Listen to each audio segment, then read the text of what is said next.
Ah, Bonjour, bonjour. Bienvenue. se connecte avec sa caméra. D'accord. Voilà. Bonjour. Vous m'entendez? Ouais. Parfait. Donc, Olivier va se reconnecter. C'est quoi, il se reconnecte, je pense, au début. Oui. Alors, je vais juste vous expliquer. Donc, j'ai fait un petit truc sur, comme je l'avais dit, sur les émotions. Et puis, j'ai fait un petit texte que je vous mettrai, enfin, je donnerai à Kevin le PDF, comme ça, si vous avez envie de le regarder après, si ça vous intéresse. Et puis, à la fin du PDF, j'ai aussi mis, parce que je me suis inspirée sur un bouquin que j'avais trouvé qui s'appelle Émotion, mode d'emploi. Voilà. C'était pas mal, je ne sais pas si vous le connaissez, mais enfin, il est pas mal, il est sympa, il y a plein de petits trucs. Donc, j'ai un peu extrait des choses de là-dedans. Sur le document, j'ai aussi remis la grille des émotions. Je redémarre. L'ordi commencer sur moi. D'accord. Bon, je me suis silencieux. Et puis, donc, je vous ai remis aussi la grille avec un petit peu les différents déclencheurs, fonctions, besoins, etc. des émotions. Comme ça, vous avez un petit. Et puis, à la fin, moi, je n'ai pas prévu d'exercice, quoi. Après, c'est comme vous voulez. Mais par contre, j'ai trouvé un ou deux petits tutos qui sont assez sympas. Et puis, il y en a un qui est, en l'occurrence, qui est sur l'intelligence émotionnelle. Et je trouve que c'est intéressant. Et c'est assez joliment fait. C'est aussi fait avec de l'illustration, quoi. Donc, du coup, voilà, si vous avez envie, on peut enchaîner après avec ce petit tuto, quoi. Je ne sais pas si j'arriverai à le partager, on verra ce que ça donne. Sinon, de toute façon, je les ai répertoriés dans le PDF. Voilà. OK. Voilà. Alors, j'ai quand même fait un PDF parce que quand même, hein, comme je disais, hein, bon, soit parfait, je le soigne un peu, mais quand même, voilà. Alors, il est là. Ah non, il faut que je partage l'écran. Pardon. Il est là. Est-ce que vous le voyez? Yes. Oui. Est-ce que Oui. si on fait comme ça, bon, est-ce que vous voyez? En fait, ouais, vous voyez deux trucs, c'est ça à l'écran, c'est ça?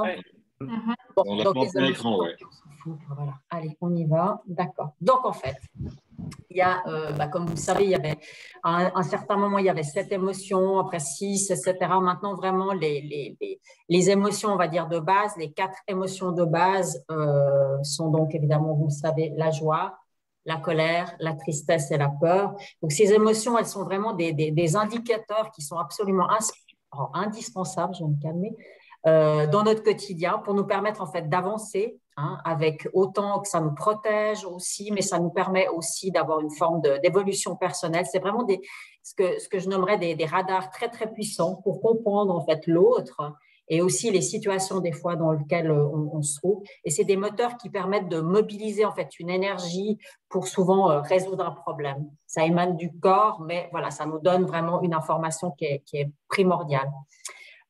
Donc, comme vous le savez, il y a donc la joie. La joie, elle sert de moteur à l'envie de vivre, de progresser. Elle est en fait une des meilleures sources de motivation, ce qui est très important. Elle aide à créer aussi un lien social et elle est également une des composantes essentielles à la santé physique, ce qui n'est pas négligeable. La colère, quant à elle, elle sert à mettre des limites, hein. Elle sert aussi à chasser des fois les intrus. Elle nous signale que, par exemple, que quelqu'un ou quelque chose vient en fait menacer notre territoire physique ou psychologique. Donc, la colère, elle est garante du respect de soi. Et puis, comme on nous l'avait dit l'autre fois en cours, n'oubliez pas qu'une minute de colère, il faut à peu près 1 heure pour récupérer. Donc, voilà, donc c'est pas bénin. La tristesse, elle, alors en fait, elle sert en fait à être comment être disponible pour du nouveau.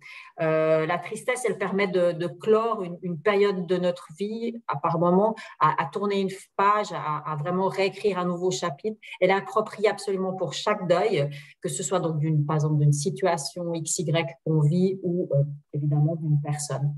Elle provoque très souvent en fait l'empathie et puis elle permet de recréer en fait une forme de lien social avec les autres. La peur, par contre, c'est la perception en fait, d'une situation qui nécessite de la prudence. Hein. C'est soit la situation présente un danger objectif ou pas, et la peur, elle nous invite à mettre en place une protection. C'est soit la situation et par exemple, une nouveauté dans notre vie. Et puis, dans ce cas-là, la peur nous indique que, par exemple, on est mal préparé, qu'on doit encore s'entraîner pour affronter, en fait, ce nouveau. La peur, elle nous permet aussi de fuir, pardon, et puis d'attaquer par moment, ou bien parfois de se figer. Par exemple, il y a aussi ces fameux animaux qui jouent les morts, comme ça, à un certain moment, pour en fait, déjouer les prédateurs. Juste pour petite information comme ça, donc 8% de nos peurs sont fondées donc, sur des menaces qui sont vraiment concrètes. Donc, c'est vraiment tout petit. Le reste, il est ici, il est dans notre tête. Hein. Voilà. Je vous ai remis en fait les différentes définitions de l'émotion. Donc, il y a l'émotion qui vient du latin et aussi il y a emotion. Donc, c'est vraiment quelque chose qui part, qui ébranle, qui vient de l'intérieur et qui va vers l'extérieur. Puis, en fait, je vous ai mis aussi la définition du sentiment qui vient du latin. Sentirait, percevoir. Donc, en fait, vraiment, c'est pour faire une différence par rapport à l'émotion, qui est une réaction vraiment physiologique à une stimulation. Donc, c'est pour réguler souvent un état interne qu'on a et qui est régi par l'organisme. Et c'est surtout pour maintenir, en fait, notre intégrité. Une émotion, elle est détectée en 100 000 millisecondes. Donc, c'est même pas, je ne sais même pas ce que ça veut dire, perso, moi qui n'ai pas l'esprit mathématique, mais c'est vraiment... Et qu'en fait, notre propre corps, lui, il s'en rend compte à peu près une demi-seconde après le moment où ça nous arrive. Donc, l'émotion, elle est vraiment déclenchée suite à un stimulus extérieur qui est interprété comme une urgence tout d'un coup par une partie de notre cerveau. C'est le système limbique qui est appelé le cerveau émotionnel, justement. Et puis, ces émotions, on les appelle aussi des mouvements réflexes, ils sont nécessaires justement à vraiment la survie de l'individu par moment, justement, quand on se fait attaquer par un gros ours. Hein, il vaut mieux avoir le mouvement réflexe. Là, je peux poser une question? Oui. Maintenant, ou tu voulais attendre la fin? Comme tu veux. Du coup, la différence... Bonjour à tous. Salut. Et voilà. La différence entre émotion et sentiment, du coup, ça veut dire que les émotions, c'est plus proche du corps et les sentiments, c'est plus quelque chose de... J'allais l'expliquer après. Ouais. Ah, excuse-moi, alors, je crois que je n'avais pas compris. Alors, je me tais. J'arrive. Donc, en fait, ouais, donc ces émotions, c'est vraiment des mouvements réflexes qui sont là. Et c'est vraiment, les émotions, c'est des témoins, en fait, qui s'allument, en fait, à un certain moment, qui sont en lien, en fait, avec une satisfaction ou non, par exemple, par rapport à un besoin. Et puis, c'est aussi, par exemple, comme on dit, dans le coaching, comme vous le savez, vraiment identifier l'émotion, ça nous permet de déceler, justement, ces fameux besoins non satisfaits. Et puis, ça nous outille pour, comme je dirais, réparer, réoutiller, etc., pour satisfaire en fait ses besoins. Et puis le sentiment, lui, en fait, les sentiments, c'est des réactions à une représentation qu'on se fait de quelque chose. Donc en fait, c'est quelque chose qu'on perçoit d'une situation. C'est des pensées, c'est lié vraiment au mental, alors que l'émotionnel, c'est vraiment lié au physique. En fait, une émotion, elle est momentanée. Elle est la représentation qu'on se fait de quelque chose qui se passe à un certain moment et puis qui nous met justement après dans un état durable. Et cet état durable qui est plus lié justement à notre mental, ça c'est le sentiment. En fait, on ressent physiquement une émotion et puis en fait quelques minutes après, en fait, on perçoit en fait quelque chose et ça c'est le sentiment. Et en fait, la grande différence, c'est qu'une émotion est souvent évacuée en fait physiquement par une réaction qu'on met en place. Par contre, le sentiment, des fois, lui, on le garde pratiquement en mémoire et puis souvent ça peut durer des fois des années jusqu'à ce qu'on puisse se débarrasser finalement d'un sentiment. Voilà. Donc les émotions, ça se gère sur le moment au niveau du ressenti et puis le sentiment, c'est vraiment au niveau du mental. Ça répond à ta question, Marine? Oui, justement, j'étais en train de me dire, du coup, c'est les sentiments qui nous qui peuvent être douloureux pendant de longues années, genre Voilà, une personne exactement. qui reste accrochée à un truc, c'est en fait Ouais. c'est en lien avec un sentiment et pas une émotion. Exactement. Ouais, ouais. Ok, Vraiment, cool. c'est Merci. plus. Ouais, ouais, ouais. Donc vraiment, justement, l'émotion, c'est quelque chose que tu expulses physiquement. Et tandis que le sentiment, c'est vraiment une perception, c'est quelque chose que tu ressens et tout, et que des fois, tu gardes pendant des années, quoi. Mais donc, ça veut dire qu'on peut avoir, on peut mettre le même mot, par exemple, si je prends l'exemple de la colère, on peut ressentir de la colère comme émotion et puis ensuite conserver un sentiment de colère pendant longtemps. Ouais, ouais. Justement, il y a ces fameuses émotions, j'en parle aussi après, qui sont élastiques, parasites, raquettes et tout ça. Et c'est vraiment ça, quoi. Ouais, ouais. On garde ça en mémoire. Ouais, ouais. De ce que j'en sais, je crois que pour éviter que ça je le mets entre parenthèses, cristallise, pour que l'émotion se cristallise en sentiment, c'est 72 heures où on peut extérioriser cette émotion pour pas qu'elle se cristallise. La colère, pour pas qu'elle passe par exemple, la colère, quand elle est ruminée, ça peut être de la rancune envers une personne si c'est pas traité dans les 72 heures. Ok. Intéressant, je note. C'est l'urgence de l'émotion, en fait, hein, c'est ça. Ouais, en général, c'est pour ça qu'on prend, c'est à peu près 3 jours justement pour assimiler, comprendre ce qui se passe. Et puis, si on prend l'outil de la CNV, on observe, on comprend son besoin et on peut repartager justement la chose. Voilà. On a 4 émotions en fait, principales. On a réussi à les nommer, en fait, hein, les réduire de X à 4. Par contre, pour les sentiments, là, c'est beaucoup plus vaste. Hein. Ouais. On a une quantité de sentiments assez importante. Alors, je vous ai remis dans le petit document que je mettrai en PDF après. Là, je vous ai remis, on avait reçu une petite grille là, avec justement les 4 colères et puis les différents déclencheurs, etc., les besoins. Donc, comme ça, c'est pour vous, quoi, voilà. Par rapport à ces émotions, il y a aussi quelque chose qui est assez intéressant, c'est que, par exemple, la colère, la tristesse et la peur, elles nous donnent à chaque fois un signal qui est vraiment corporel. C'est vraiment justement, faut vraiment faire quelque chose, faut réagir, agir surtout. Et puis, en fait, ces trois émotions, elles font en sorte que en fait, cette action, elle recherche en quelque sorte pour revenir en fait à l'émotion de base, qui est celle de la joie. Parce qu'en fait, toute notre vie, ce qu'il faut savoir, c'est que notre cerveau, il essaie toujours de reproduire en permanence la joie. Et qu'en fait, colère, tristesse et peur, en fait, il nous donne ces signaux pour aller en fait nous replonger dans celui surtout de la joie, quoi. Voilà. Justement, vous en parliez justement des différentes choses. En fait, malheureusement, en fait, au cours de notre vie, donc comme je disais, l'enfant, lui, il arrive tout avec ces 4 émotions qui sont intègres, on va dire. Et puis, au cours de notre vie, en fait, il y a plein de répressions qui viennent se mettre en place et qui viennent en fait on va dire, une sorte de répression naturelle au niveau des émotions qui s'exercent. Il y a évidemment au niveau de la société, il y a aussi le rôle des genres, c'est assez intéressant, et puis évidemment celui de la famille. Donc, en fait, chacun reçoit via sa famille et autres un certain nombre d'interdits, d'émotions non autorisées. On parle aussi justement qu'il y a des bonnes ou des mauvaises émotions, alors que toutes les émotions sont bonnes. Elles sont là pour nous aider à vivre. Donc, en fait, voilà, souvent, les émotions, elles sont canalisées. Comme par exemple,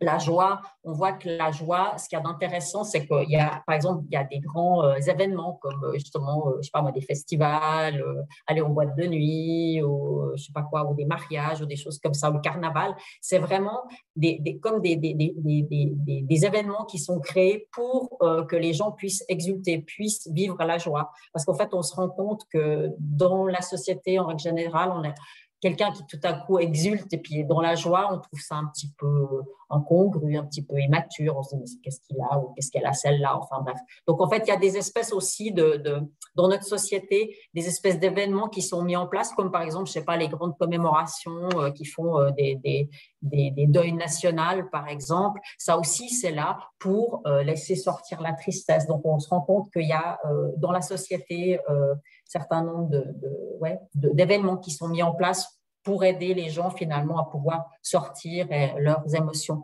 Il y a aussi justement au niveau des genres, alors ça évolue, on est bien d'accord quand même, mon Dieu, heureusement les mentalités évoluent, mais c'est quand même encore très genré, c'est-à-dire que la joie et la colère sont quand même le monopole masculin.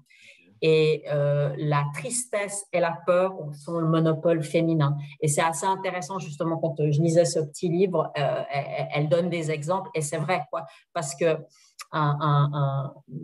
la joie, par exemple, il y a encore ces expressions genre fille de joie, c'est quand même très, très négatif. La colère aussi, c'est pas tellement féminin. Je veux dire, une femme qui se met vraiment en colère, on la traite immédiatement d'hystérique. On va dire, oh là là, celle-là, elle a ses règles. Enfin, voilà. Donc, en fait, il y a toujours un espèce de truc, quand même, une connotation où il y a encore, voilà, c'est encore très genré. Et puis, la tristesse, ben, moi, encore hier soir, j'étais avec un ami, il n'arrive pas à pleurer, il a 45 ans et il n'arrive pas à pleurer. Donc, c'est encore quand même des choses qui sont là. Ça avance. Bon, voilà, les mentalités, mais je trouve très intéressant de voir à quel point, finalement, elles sont genrées. La tristesse, par exemple, chez la femme, c'est quelque chose de normal, on l'admet, même la dépression aussi, d'une certaine manière, elle est là. Par exemple, la peur, eh ben, on se rend compte que les petits garçons sont vachement casse-cou et que jusqu'à je ne sais pas quel âge, il y a beaucoup plus d'accidents qui sont répertoriés parce qu'ils n'ont pas peur. Voilà. On leur a dit, mais il ne faut pas avoir peur, t'es un petit gars, allez hop, vas-y. Et que, en fait, souvent, les hommes, à partir du moment où ils font une famille et puis ils vont avoir des enfants, bah là, hop, tout d'un coup, ils se calment un petit peu, puis ils vont peut-être jouer moins les casse-cous, puis voilà, ils rentrent dans une autre catégorie. Donc, je trouvais que c'était assez intéressant aussi de voir le côté genré des émotions, quoi, que ça peut peut-être aussi nous aider. Voilà. Et puis, je voulais aussi juste vous reparler, c'était justement ces fameuses émotions voilà, qui ont été un petit peu travaillées et qu'on utilise. Moi, je les ai mises des manifestations maladroites. Donc, on en avait un petit peu parlé, mais elles sont intéressantes. Je les ai donc appelées, il y a les émotions élastiques. C'est vraiment l'idée de, on plante un clou. Je me permets de te couper, est-ce que tu peux passer au prochain slide? Ah oui, pardon, j'avais oublié du coup. Merci. Voilà, c'est ça. Donc, les émotions élastiques. Donc, les émotions élastiques, l'image, c'est quand même, on plante un clou, on met un élastique entre deux, comme ça, qui est lié avec notre passé. Et puis, si on tire sur cet élastique, ça fait mal. Et puis, la douleur, elle est amplifiée, en fait. Donc, c'est en fait une émotion qui est souvent déformée. Par un souvenir ou une expression excessive due à l'analogie d'une situation, par exemple. Donc, la réaction est souvent disproportionnée par rapport à la situation dans laquelle on se trouve, et puis parce qu'elle entre en fait en résonance avec des anciens souvenirs. Et puis, elle n'est pas compréhensible souvent par rapport à notre entourage, quoi. Tout d'un coup, ça étonne, on va dire. Après, il y a ce qu'ils avaient appelé les émotions timbres. C'est donc cette fameuse carte de fidélité, le petit carnet de timbres, ou bien quand vous allez faire vos petits tampons là dans un endroit. Et puis en fait, le dernier tampon donne droit à un petit cadeau. Et puis là, c'est des fois quelque chose de complètement anodin qui va déclencher de nouveau une forte réaction, une colère, ou je ne sais pas quoi, ou une tristesse et autres. Et puis c'est souvent la personne qui est en face, qui a absolument rien à voir, qui est complètement en fait innocente, qui se prend toute cette émotion. Et ça, souvent, c'est un peu une sorte de ce qu'on pourrait appeler une bombe à retardement, quoi. Il y a les émotions parasites aussi, qui sont celles qui ont été décrites un peu comme quand on cherchait à l'époque, maintenant il y a le DAB, donc c'est plus, mais quand on cherchait sur la bande FM, comme ça, des radios, puis ça venait se parasiter. C'est un peu un sentiment qui s'exprime en fait à la place de celui qu'on attendait, quoi. La personne a appris en fait à substituer en fait un sentiment à un autre, et puis elle l'utilise souvent et puis un peu à tout propos, quoi. Et puis il y a la fameuse aussi, celle qu'on connaît, l'émotion raquette, quoi.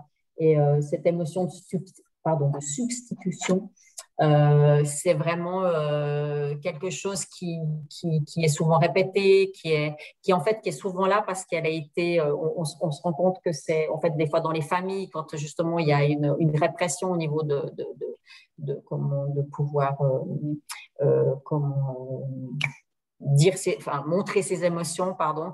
En fait, c'est des émotions qui viennent et qui sont mises en place pour un petit peu, voilà, pouvoir exprimer quelque chose qui n'est d'ailleurs pas la bonne, mais en fait, c'est celle qui est tolérée, par exemple, dans le milieu familial. Elle a un effet, très souvent, l'émotion raquette, quand même, elle a un effet manipulatoire. Et puis, elle est là, en fait, pour obtenir des signes de reconnaissance. Donc, il y avait ce fameux rire raquette qu'on connaît tous et qu'on fait assez souvent par gêne, etc. Et qui nous permet finalement de pouvoir exprimer quelque chose quoi, à la place. Excuse-moi, la différence entre l'émotion parasite et l'émotion raquette, j'ai pas bien saisi la nuance. Alors, si jamais, donc je vous ai fait un petit PDF hein, avec, il y aura tout dessus, mais c'est en fait de ce qu'ils disent dans l'émotion parasite, c'est un sentiment qui s'exprime à la place de celui qu'on attendait. Donc la personne a appris à substituer un sentiment à un autre. Voilà. Mais ça, c'est systématique, en fait. C'est ça serait toujours. C'est-à-dire que si la tristesse, par exemple, dans cette famille-là.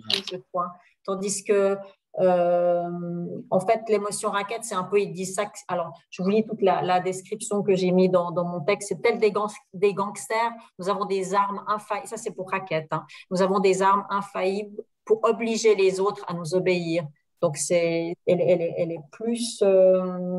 C'est une forme de manipulation, en fait, la raquette. Voilà. Donc, en fait, l'émotion parasite, c'est involontaire. Et puis, l'émotion raquette, ce serait de la manipulation consciente.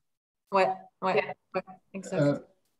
Pour moi, la raquette, c'est plus un système inconscient parce que quand on va dans le coaching, c'est le comportement, c'est quand quelqu'un, on va commencer à parler d'émotion et puis qu'il n'est pas OK, ça va être souvent un rire. Ça peut être pour cacher quelque chose qui le dérange. Et là, on a une émotion raquette. Moi, je le vois comme ça, l'émotion raquette. Le parasite, ce serait le parasite, pour moi, ça serait plus cette notion de contrôle. Ouais, ils mettent que la personne a appris à substituer un sentiment à un autre, tandis que là, sur l'émotion raquette, ils disent qu'il y a un effet manipulateur plus ou moins conscient sur l'entourage.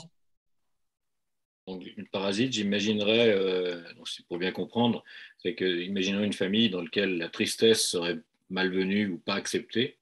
En fait, une personne pourrait substituer directement en fait la tristesse par de la colère, peut-être. Et finalement, dès qu'il ressent cette tristesse, c'est la colère qui va s'échapper. Ce serait ça? Moi, je la vois comme ça aussi. Ouais. Et du coup, la raquette, c'est effectivement une réaction en fait dans le sens peut-être de manipuler, dans le sens de masquer, en fait, de ne pas montrer à l'autre la vérité, enfin, finalement se dévoiler, en fait, ce serait ça. Ce serait ça la différence, si je comprends bien.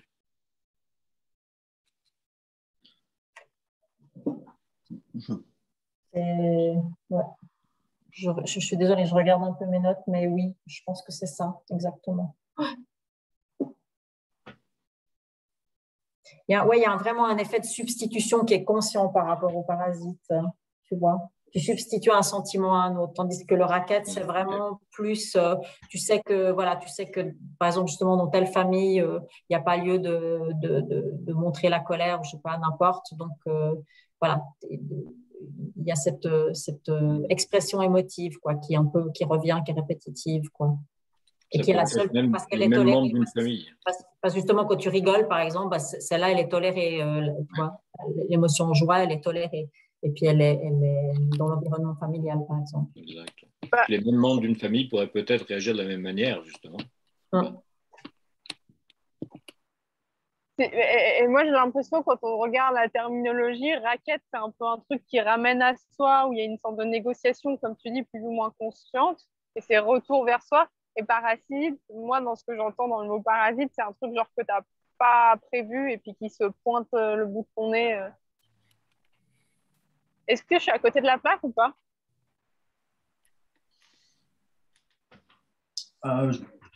Non. Non, je crois pas. Non, non, c'était pas à côté de la plaque du tout. Ouais. Ok. Bon, en tout cas, qu'importe le nom, c'est intéressant de voir ces différences et puis c'est cool. Des formes de réaction différentes, ouais. Mm.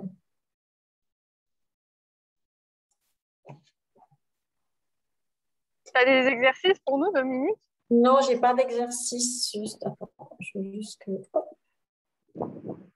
Donc, en fait, je vous ai mis une liste justement ce qu'on appelle les émotions apprises, qui sont en fait des émotions qui découlent, qui découlent en fait de nos relations qu'on a, les relations humaines en fait, et que en fait, voilà, il y a les 4 de base, les 4, donc la peur, la joie, la tristesse, etc. Et qu'en fait, au fur et à mesure qu'on avance dans la société, eh ben, il y a d'autres choses qui viennent se mettre en place, qui ne sont pas donc des émotions, mais qui seront justement presque plus justement des sentiments et qui viennent. Là, je vous laisserai. Alors, par contre, si vous voulez, sinon j'en ai pour des heures. Là, je n'arriverai pas moi à m'en sortir. Vraiment aussi dans ce petit bouquin, il y a plein de très bonnes pistes par rapport à ça, et c'est très intéressant quoi de voir aussi à quel point justement de la colère découle justement la frustration par exemple, ou enfin voilà, chacune des émotions va nous donner tout un panel après d'autres émotions qui sont ce qu'on appelle les émotions apprises quoi. Voilà. Tu as mis le titre du livre dans le PDF que tu… Justement, j'ai mis le titre du livre parce que je le trouve intéressant. Et puis, je voulais encore juste mettre que vraiment aussi de souligner encore l'importance vraiment de l'expression des émotions, parce que en fait, voilà, quoi, les émotions, il faut impérativement justement qu'elles puissent sortir, qu'elles puissent exploser. Et puis, il y a cette espèce d'image qu'ils ont mis d'ailleurs aussi dans le livre, qui sont en fait comme un grand chaudron en fait, où les émotions qui sont niées, qui sont refoulées, vont s'entasser, et puis que malheureusement en fait ces émotions elles disparaissent pas, elles restent, et puis ils ont mis comme un gros couvercle sur ce chaudron, et puis qui en fait qu'ils ont appelé l'angoisse. Et je trouve que c'est une très jolie image d'avoir ce chaudron avec les 4 émotions comme ça, et que finalement il faut impérativement vraiment laisser sortir les émotions et les travailler, parce que sinon c'est vraiment là aussi de nouveau une bombe à retardement qui s'appelle justement l'angoisse, et puis qu'il peut y avoir plein de choses qui en découlent, des phobies, beaucoup d'autres choses, quoi, de crises et autres qui peuvent surgir de ça, quoi, si on ne les laisse pas sortir. Donc, comme je vous dis, je vous ai mis le petit livre dans le PDF. Et puis, je ne sais pas si vous voulez soit faire un exercice. Moi, je n'ai pas prévu d'exercice parce que je n'avais pas vraiment un exercice à faire. Sinon, par contre, j'ai un petit tuto qui dure, je pense, 10 minutes ou quelque chose comme ça, qui est en lien avec l'intelligence émotionnelle, si jamais. Voilà, si ça vous intéresse, je peux lancer. Si ça ne vous dit pas plus, je les ai mis aussi en référence sur le document que je vais vous donner. Donc, soit vous pouvez les écouter quand vous voulez. Ils sont sympas. Voilà. Moi, je voulais juste rajouter quelque chose, si je peux. Je ne sais pas si certains d'entre vous connaissent l'EFT, qui est une technique qui peut être assez intéressante justement pour drainer les émotions. Kevin, tu disais que dans les 72 heures, il faut drainer. Alors après, quel est le moyen de drainer auquel tu pensais? Tu as parlé de la CNV, donc identifier le besoin caché. C'est quoi, Christelle, l'EFT? L'Emotional Freedom Technical. Alors, ce n'est pas quelque chose à pratiquer comme ça et puis à prendre à la légère, mais il existe des formations de base assez courtes. Moi, j'ai fait ça sur 2 jours, et d'ailleurs, c'est une école près de chez vous, c'était sur Lausanne, je pourrais éventuellement retrouver, mais c'est hyper efficace. Il s'agit de tapoter à certains endroits de notre corps, sur certains méridiens, et en fait, de réciter. Alors, c'est assez drôle parce qu'on parle toujours de la pensée positive, de s'exprimer positivement, etc. Et dans l'EFT, en fait, on va parler négativement. C'est-à-dire, on va se dire une phrase qui dit même si je suis en colère par rapport à cette situation, je m'aime et je m'accepte profondément et complètement. Enfin, après, voilà, on peut mettre des nuances dans la phrase et il y a des tapotements à faire sur les méridiens qui permettent de drainer ces émotions. Et je trouve très intéressant pour ceux qui ont envie de lire un petit peu là-dessus. Mais je le répète, à ne pas faire si on n'a pas eu une initiation. Mais ça me semble vraiment très, très efficace. Je ne sais pas si quelqu'un d'entre vous connaît ça. Oui, oui, je confirme, Christa. Ouais. Ouais. Magnifique outil. Ah ouais, c'est très, très Il y a bien. d'ailleurs une formation, je crois qu'elle se fait, donc il y a la formation de base et après il y a une formation qui peut se faire sur une semaine, plus après des travaux à rendre, hein, c'est quand même un gros truc, qui permet, la formation de base permet d'utiliser cet outil sur soi-même et après il y a toute une démarche à faire pour drainer ses émotions et ces situations, certaines situations difficiles qu'on a vécues. Et après, il y a une formation à faire sur une semaine pour pouvoir pratiquer ça en cabinet et aider les clients qu'on reçoit ou les patients qu'on reçoit si on est thérapeute à éliminer ces émotions qui parasitent. C'est vraiment très, très, très puissant, très efficace et passionnant de mon point de vue. Voilà. Merci. Ouais. Moi, juste par rapport à ce que tu disais pour les 3 jours, justement, par rapport à cette émotion qui vient, les 3 jours, je pense que c'est quelque chose qu'on travaille nous-mêmes, en fait. C'est déjà, on le travaille nous, et puis se dire, OK, ne pas réagir sous le coup de l'émotion, parce que quand on est sous l'émotion, alors il y a plusieurs actions qui se font, hein. Il y a l'action, il y a les gens qui vont accepter, et puis les gens qui vont pas bouger, et puis qui vont se pétrifier. Et en fait, justement, le fait de prendre l'information comme elle est et ne pas réagir sous le coup de l'émotion, ça va permettre à nous déjà de comprendre ce qui s'est passé chez nous, de pouvoir avoir un moment de dire, OK, il s'est passé ça, je me suis senti comment, je me suis senti comme ça, et se dire, OK, qu'est-ce qui n'a pas été respecté chez moi? Donc là, on repart sur de la CNV. Hein. La CNV, c'est quel besoin n'a pas été respecté dans cet échange qu'il y a eu. Et en plus, si on parle d'analyse transactionnelle, c'est une transaction qui n'était pas OK pour la personne. Donc, son comportement a fait que justement, elle s'est mise dans une situation qui ne lui va pas. Et l'idée, c'est de comprendre ce qui se passe, de revenir et de dire, OK, j'ai entendu sur le moment, de prendre le mécanisme, de dire, j'ai entendu, maintenant, laisse-moi un peu de temps pour revenir vers toi.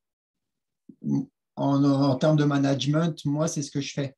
Quand on vient avec quelque chose qui vient un peu bousculer ou qui ne me correspond pas sur le moment, je dis OK, j'ai entendu, je reviens vers toi. Alors, soit tout à l'heure ou demain. En général, je laisse 24 heures. Comme ça, moi, je comprends l'information qui a été demandée, je comprends de la personne en face quelle est, parce qu'il y a souvent un besoin caché de l'autre personne.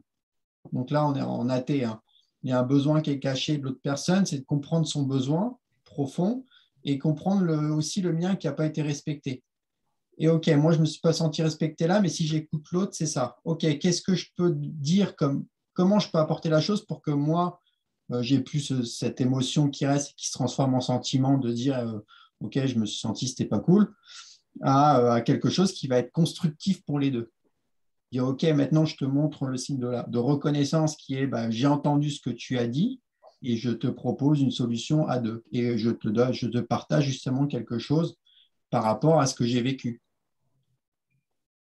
En fait. Et les 72 heures te permettent de prendre le recul, de comprendre et puis de déposer après, en fait. Et plus ça dure, en fait, moins on va oser le dire, moins la personne en face va pouvoir le comprendre aussi, parce que quand on revient une semaine après par rapport à ça, c'est là où il y a ces sentiments de rancune. Ah, mais tu te rappelles de ça, tu te rappelles de ceci, tu te rappelles de cela. Puis les gens ils disent, ouais, à un moment donné, ça va de me le rappeler tout le temps. Et le fait de le déposer dans ces 72 heures, c'est encore chaud, tiède, et puis ça te permet, toi, de ne pas le garder. Ouais, c'est intéressant. Merci. Il y avait Marine qui voulait parler. Du T'as coup, perdu Marine. Ouais. je pense qu'elle va nous rejoindre. Donc voilà, donc moi c'est ce que j'utilise notamment avec mes collaborateurs. Après, il y a un truc aussi là qui est intéressant finalement à ajouter, en fait, la process communication qui va imaginer en fait que le mode de réaction va être différent selon chaque personne. Donc il y a des personnes qui auront besoin de plus de temps que d'autres personnes qui auront besoin d'agir tout de suite. Tu vois, voilà. Donc en fait, on peut mélanger tout ça, mettre tout ça dans un chaudron aussi. Mais voilà, tout ça est à prendre en compte. En tout cas, si on a un peu de temps pour réfléchir, ça va être toujours mieux. Semble. Bah, ça évite d'être sur le chaud parce que nos réponses peuvent être liées à cette émotion. Et quand on est sous l'émotion, on l'a tous expérimenté, on dit mais je dis des choses que je ne pensais pas, souvent. Parce qu'on est sous le coup de l'émotion et l'émotion nous fait, on dit bah oui j'ai dit mais je ne le pensais pas vraiment.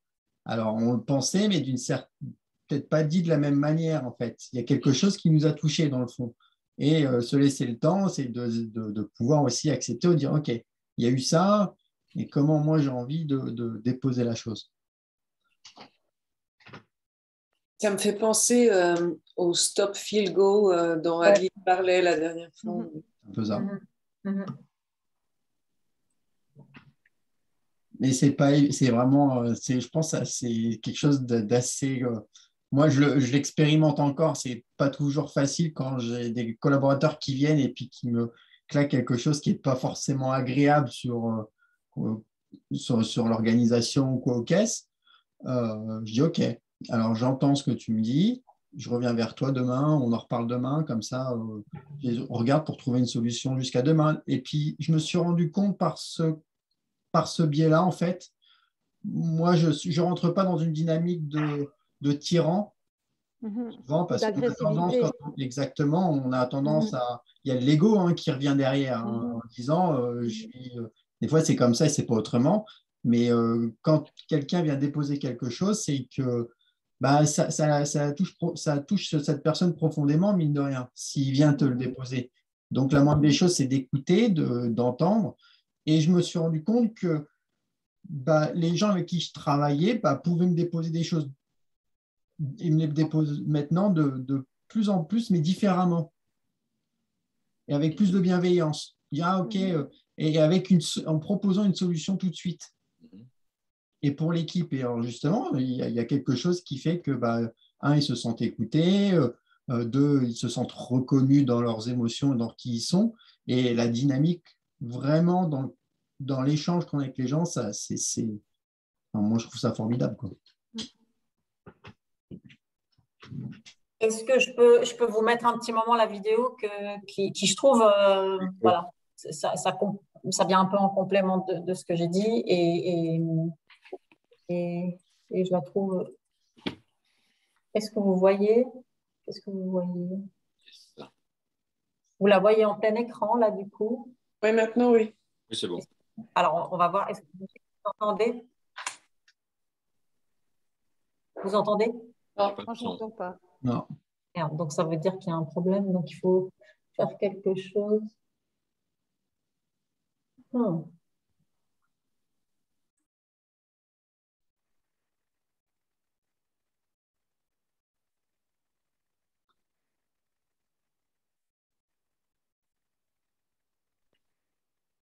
Tu sais ce qu'il faut mettre parce que... Et si tu vas sur le son de la vidéo, là, la petite icône, des fois, tu as une échelle de volume. Elle est au max. Ah non, OK. Partage.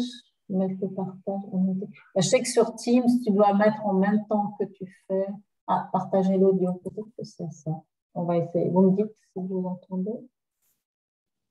Quotient intellectuel, ou QI, a été considéré les meilleures finances émotionnelles de Daniel Goleman.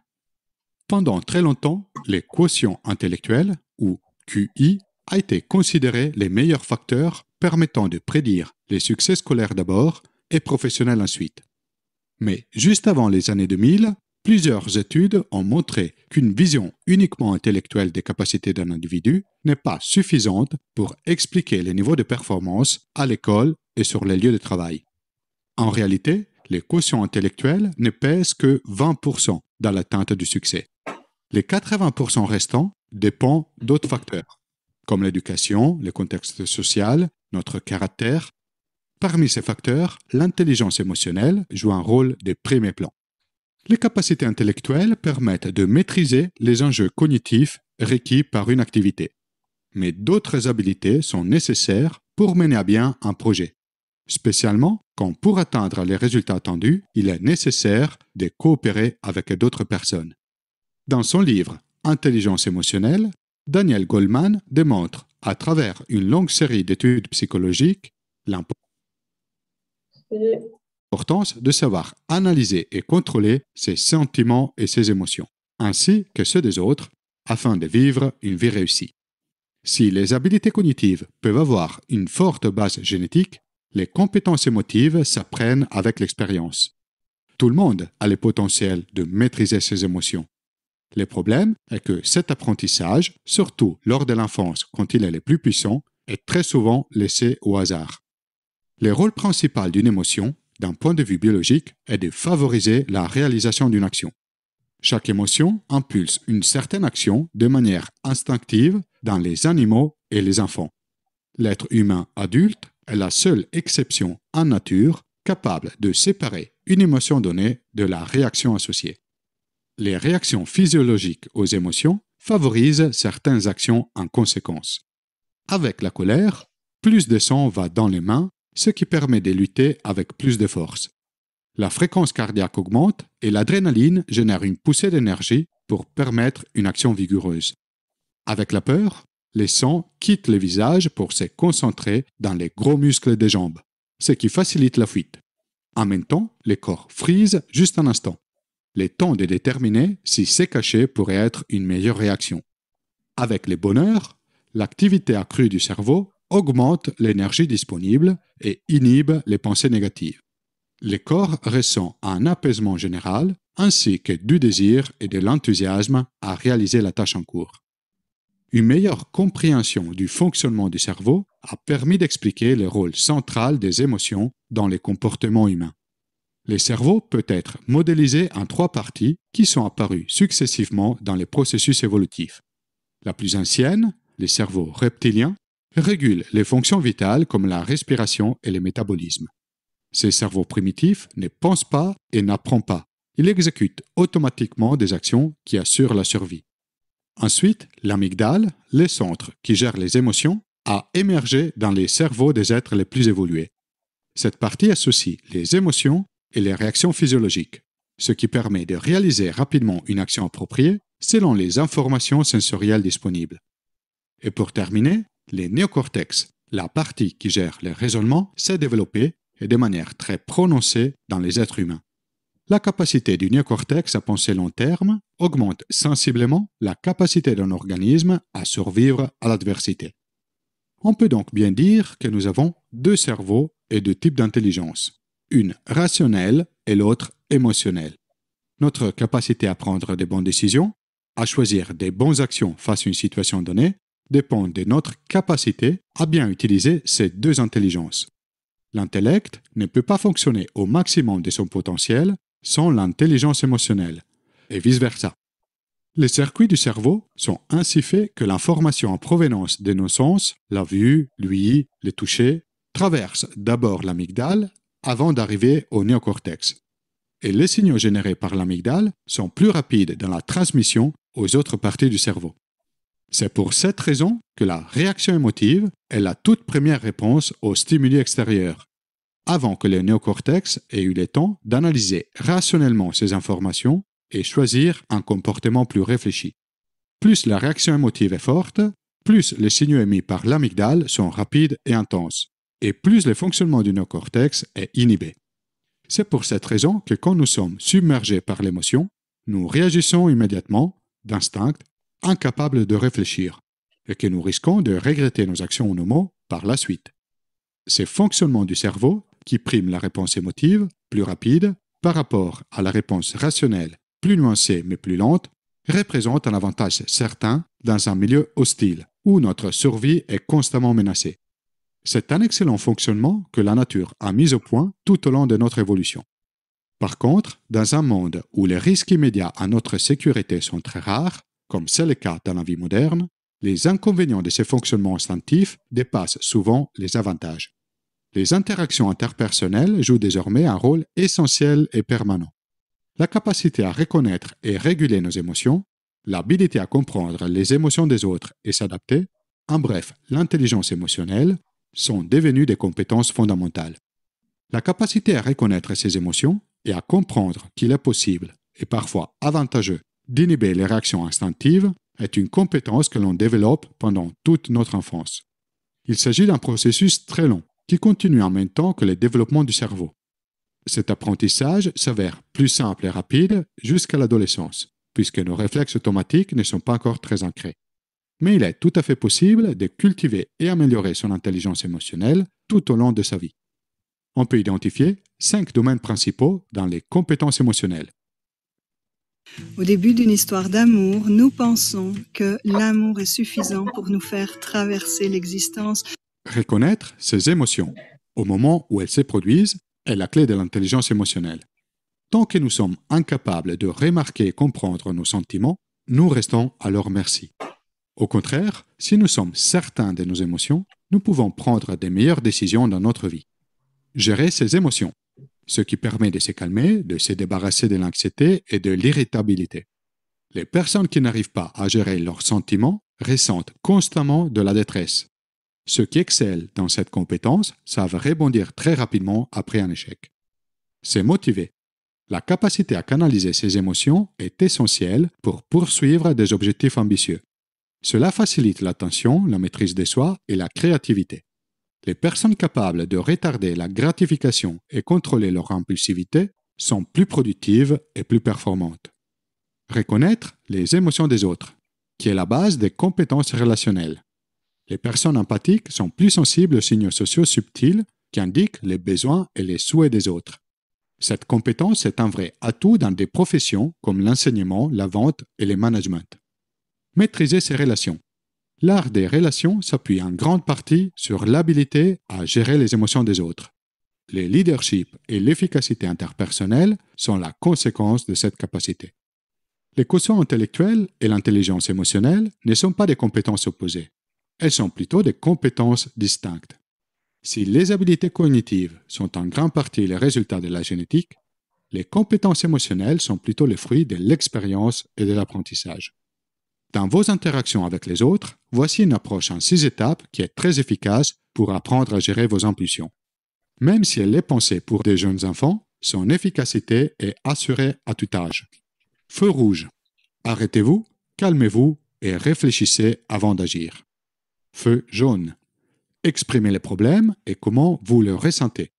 Définissez une solution positive et constructive à cette situation. Pensez à beaucoup de solutions.